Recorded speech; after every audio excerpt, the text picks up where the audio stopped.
أبلى الهوى أسفا يوم النوى بدني،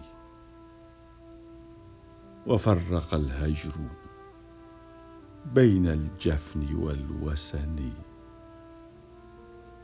روح تردد في مثل الخلال إذا أطارت الريح عنه الثوب لم يبني.